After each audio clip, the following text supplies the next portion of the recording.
Hello friends, आप सभी का पुनः स्वागत है आपके इस YouTube platform home science classes with Mohini ma'am में। तो आप सभी लोगों का बहुत रिक्वेस्ट टाइप कमेंट्स आ रहे थे।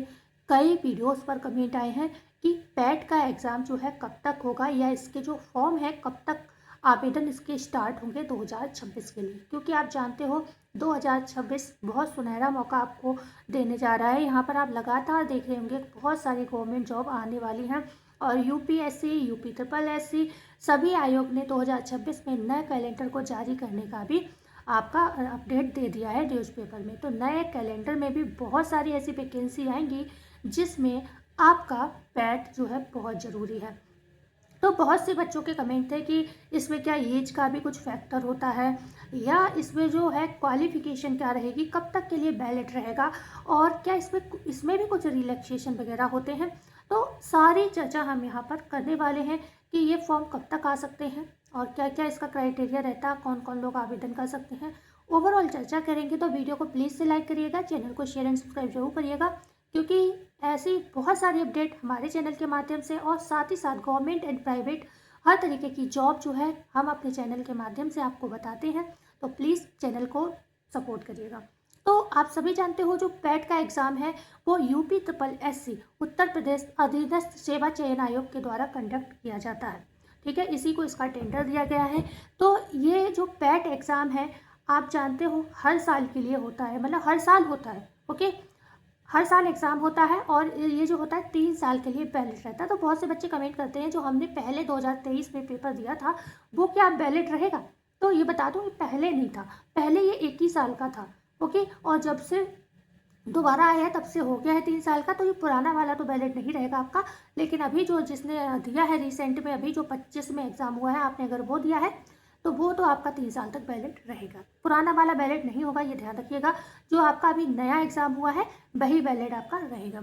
तो अब बात आती है पैट के विषय में, हम पूरी चर्चा कर लेते हैं। तो एलिजिबिलिटी की बात आती है कि इसमें क्या योग्यता होनी चाहिए तभी आप आवेदन कर पाएंगे। तो कम से कम आपने 10th क्लास पास किया हुआ हो। ठीक है, 10th क्लास पास किया हो और 12th वाले भी आवेदन, मतलब 10th प्लस 12th आप आवेदन कर सकते हैं। एज की बात करें तो 18 से 40 साल तक के लोग इसमें आवेदन करते हैं। 18 साल जो है होनी चाहिए आपकी एज। ओके, अगर आपने 10th किया है और आपकी 18 साल मतलब एज कम है उससे, तो आप आवेदन नहीं कर पाएंगे इसमें। ठीक है, तो पेपर की अगर हम बात करते हैं तो पेपर जो है इसका जो एक निर्धारित समय है इसका लगभग सितंबर अक्टूबर तक होता है, बकाया आयोग की समस्याओं के आधार पर।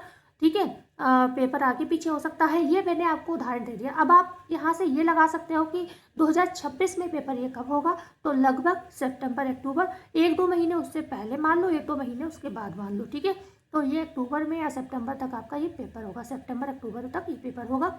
एडमिट कार्ड आप सभी जानते हो 10 से 15 दिन पहले इसके आते हैं। ओके, और उसके बाद रिजल्ट आने में कितना समय लगता है, तो 3 महीने लगभग मान लो। जैसे अक्टूबर तक पेपर हो गया तो नवंबर, दिसंबर, जनवरी, इन 3 महीने में आपका रिजल्ट आउट हो जाता है, मतलब लगभग 2 ही महीने का समय लगता है। पर मैंने आपको मोटे तौर पर कोई भी चीज़ होती है तो उसका एक सीधा सीधा आपको हमने बता दिया है कि इतना समय लग सकता है। ठीक है, जैसे कि आपको हम पहले का बता दें, पहले जब ये एग्ज़ाम हुआ था 2025 में तो इसके फॉर्म आए थे 14 मई को। मैं उस आधार पे आप आइडिया लगा सकते हो कि कब तक ये पेपर हो सकता है। तो 14 मई को ये फॉर्म आए थे और 17 जून तक आपकी, कोई मई और जून 1 महीने चलते हैं आवेदन लगभग, तो मई से जून तक आपके आवेदन चले थे पूरे 1 महीने। तो अब आपके मन में एक चीज़ आ गई होगी कि अब जो 2026 में फॉर्म आएगा तो कब तक आएगा। पिछली बार कब आया, मई से जून तक भरा गया जो फॉर्म था, तो इस बार भी मई जून आप मानकर चलिए, मई जून तक आ जाएगा। ठीक है, मार्च अप्रैल मई जून जुलाई, ये 4 महीने, क्योंकि एक आध महीने आगे जा सकती है चीज़, एक आध महीने पीछे जा सकती है। तो इसलिए मैंने आपको बताया मई में आया था तो आप अप्रैल से मई मान लो या फिर अप्रैल से जुलाई तक मान लो। इतने दिनों में 4 महीने में आपके आ ही जाएगा। अगर थोड़ा बहुत आगे पीछे रहता है, मतलब अब आपको तैयारी जो है शुरू कर देनी चाहिए कोई भी एग्जाम है, क्योंकि आपको पता है पैट का स्कोर कई जगह काम आता है। ठीक है, इसके बाद बात करते हैं कि क्या तरीका होता है पेपर का। तो OMR सीट पर बेस्ड ये पेपर होता है। ठीक है, OMR सीट पर ये होता है। ऑब्जेक्टिव टाइप इसमें क्वेश्चन आते हैं, 4 क्वेश्चन आते हैं, उसमें एक क्वेश्चन आपको सही सिलेक्ट करना होता है। ठीक है, भाषा अगर बात करें तो हिंदी और इंग्लिश दोनों में आप इसको इसमें मतलब पेपर को सॉल्व कर सकते हो। ठीक है, क्वेश्चन कितने रहते हैं भाई, सबसे बड़ी चीज़ तो है क्वेश्चन कितने। क्वेश्चन जो है आपको, क्योंकि कुछ एग्जाम ऐसे हैं जिसमें 100 क्वेश्चन होते हैं, कुछ में 150 होते हैं, कुछ में टीजीटी पीजीटी वाले जो टीचिंग एग्जाम उनमें तो 120 125 होते हैं। ठीक है, तो इस तरीके से हर जगह अलग अलग चीज़ें होती हैं। तो यहाँ पर आपके जो क्वेश्चन रहेंगे वो 100 ही रहेंगे, और कई बार एक क्वेश्चन के डबल नंबर होते हैं, मतलब 2 होते हैं 3 होते हैं, पर इसमें 100 क्वेश्चन है तो 100 ही नंबर का पेपर होता है। ठीक है, 2 घंटे का आपको समय मिलता है, और 1/4 की निगेटिव मार्किंग होती है, मतलब आपने 4 क्वेश्चन सही करे थे, 5वां गलत कर दिया तो आपका एक नंबर जो है कट जाता है। ठीक है, ओके। तो यहाँ पर जो समझ में आ गया होगा, इतना चीज़ें हो गई आपकी।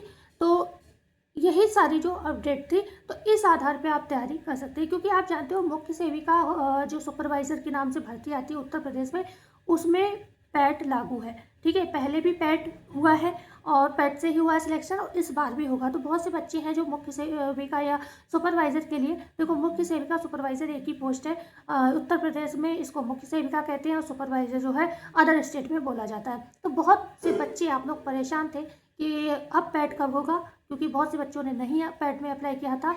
तो उन लोगों के लिए अब जो अभी न्यू फॉर्म आने वाले हैं, सुना जा रहा है जल्द ही में आ जाएंगे आपके, तो उन बच्चों को आवेदन का मौका नहीं मिलेगा। इसलिए आज मैं एक चीज़ और आपसे कहना चाहूँगी, पैट का जो पेपर है, आप किसी भी चीज़ की तैयारी कर रहे हो, आपको अगर ऐसा लग रहा हो कि अरे नहीं मैं तो उसकी तैयारी कर रहा हूँ, वहाँ तो पैट मांगते नहीं है, तो भी मैं आपसे इतना कहूँगी एक भर देना।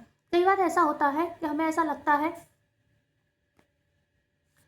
कई बार हमें ऐसा लगता है कि हमें इसकी ज़रूरत नहीं है, लेकिन कई बार ऐसे फॉर्म देखने को मिल जाते हैं, तब ये लगता है कि हमने बहुत बड़ी गलती कर दी। ये सिर्फ मुख्य सेविका में ही बहुत, क्योंकि ये एक अधिकारी रैंक की पोस्ट है। ज़्यादातर बच्चे टीचिंग लाइन की तैयारी करते हैं होम साइंस की, तो उन्हें लगा कि हमारे यहाँ इसमें तो टीचिंग लाइन में तो पैट चाहिए ही नहीं होता है, तो उन्होंने नहीं आवेदन किया पिछली बार, लास्ट टाइम भी नहीं किया, उससे पहले भी नहीं किया, पता ही नहीं चला, लोगों को ध्यान ही नहीं दिया उस चीज़ पर। लेकिन अब सुना जा रहा है कि महिला सुपरवाइज़र, मतलब जो मुख्य सेविका है, उसकी भर्ती आने वाली है, और वो एक अधिकारी रैंक की पोस्ट होती है, और उसमें होम साइंस और सोशलॉजी वाले ही आवेदन कर सकते हैं, लेकिन उसमें भी पैट अनिवार्य होता है। तो उन बच्चों को अब बहुत बड़ा झटका लगा है, तो इसीलिए भविष्य में आप लोगों को किसी को झटका ना लगे, तो ये जो है आप लोग पैट का आवेदन जरूर से कर देना। ठीक है, आपको हमने बता दिया है कि जो पेपर है आपका अक्टूबर तक होगा, तो उसी तरीके से आप लोग यहाँ पर तैयारी अपनी स्टार्ट कर दीजिएगा, क्योंकि इसमें जो है स्कोर रखा जाता है। अब ये स्कोर का क्या क्राइटेरिया रहता है, तो ये एग्ज़ाम अलग अलग एग्ज़ाम में होता है। जैसे कि लास्ट टाइम मुख्य सेविका की ही बात करें, तो उसमें ये बोला गया था कि आपका 0 नहीं होना चाहिए, उसके ऊपर आपका 1 भी है तो भी आप आवेदन कर सकते हैं। मतलब कितनी छूट दी गई थी, मतलब 0 नहीं होना चाहिए, और 1 तो किसी का भी होगा। ठीक है, तो वो लोग मतलब आवेदन कर सकते हैं। लेकिन इस बार जो है आपका ज़रूर थोड़ा बहुत बढ़ाया जाएगा, क्योंकि कंपटीशन ज़्यादा है। पहली उस बार जो लास्ट टाइम हुआ था, उस बार बच्चों को पता नहीं था, इसलिए छूट दे दी गई थी। लेकिन इस बार ऐसा नहीं होगा, इस बार आपको जो है ज़रूर, चाहे ज़्यादा नहीं 10 ही नंबर रखे जाएँ। तो ऐसे ही आप जानते हो अभी जो लेखपाल का था उसमें तो काफ़ी 60% का रख दिया गया। तो मतलब हर एग्ज़ाम का अलग होता है, किसी में 25-30 ही स्कोर मांगा जाता है, किसी में 15-20 मांगा जाता है। तो ये एग्ज़ाम के ऊपर डिपेंड करता है। ये जब आपका कोई भी एग्ज़ाम होगा, उस वक्त आप पूछेंगे कि मैम इसमें कितना पैट का स्कोर चाहिए, तो हम उस आधार पर आपको अलग बताएंगे। तो ये अभी मैंने ओवरऑल आपको जानकारी दे दी है। अगर ये वीडियो आपकी काम की रही हो, और जुड़े रहिए चैनल से, जब भी फॉर्म आएंगे मैं आपको ज़रूर बता दूँगी, और सारा प्रोसेस भी समझा दूँगी। तो वीडियो को ज़रूर से लाइक करिएगा, चैनल को शेयर एंड सब्सक्राइब जरूर करिएगा। मिलते हैं कल, धन्यवाद।